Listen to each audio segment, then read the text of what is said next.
The road to peace with Iran, it appears, now runs through Lebanon. This is new.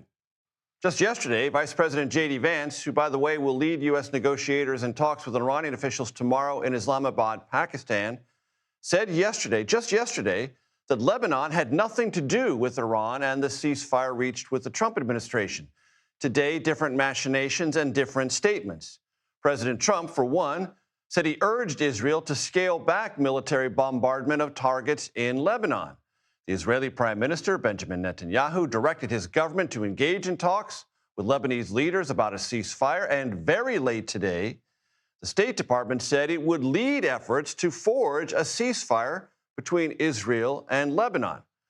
Quick reminder, Hezbollah, an Iranian-financed and supplied terrorist proxy in southern Lebanon, has, since the war with Iran began, been a target of increasingly aggressive Israeli air and ground operations. In those operations, Hezbollah leaders and fighters have been killed and some of their weapon stockpiles destroyed. But also, many civilians have died in what was, until very recently, a somewhat overlooked part of this conflict. Iran said the ceasefire would fall apart if Israel did not stop attacking Lebanon. The White House, at least initially, said Lebanon wasn't even part of the ceasefire, though, and this is important, many diplomats in the Middle East, including, very importantly, the Prime Minister of Pakistan, thought that it was. Achieving that ceasefire is now clearly part of this very complex mix of negotiations. While the world waits for those to play out, the Strait of Hormuz remains closed. According to CBS News analysis of vessel movements through the strait, 70 vessels of all kinds, tankers, cargo carriers, transited the Strait of Hormuz the day the war began. Remember that number, 70.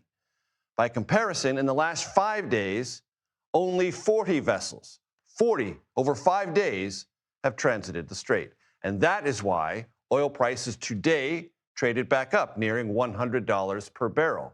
That's a signal that anxiety persists, and it's a guarantor of a longer run of high gas prices here.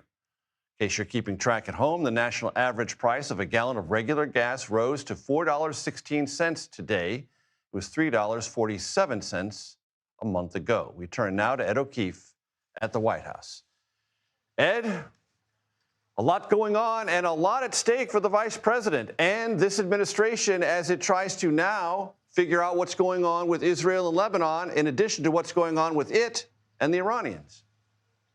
That's right. This will be the biggest diplomatic project of the vice president's modestly lengthy political career, and frankly, not that long compared to many that he works with. But he is still scheduled to head, is our understanding, to Pakistan likely tomorrow, ahead of these talks scheduled for Saturday. He'll be joined by Steve Witkoff and Jared Kushner.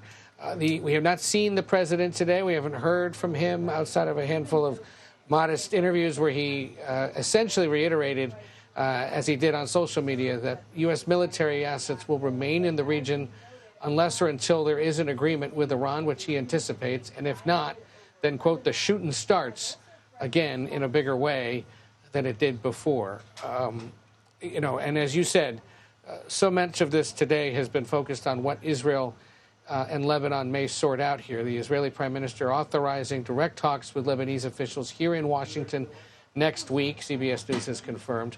That came, however, after the Lebanese health ministry said at least 300 people were killed in those attacks on Lebanon yesterday that are designed to fortify northern Israel and security concerns Israel has along the Israeli-Lebanon border. But the fact that he's now authorizing these talks signals that the prime minister has gotten the message from the administration here in Washington.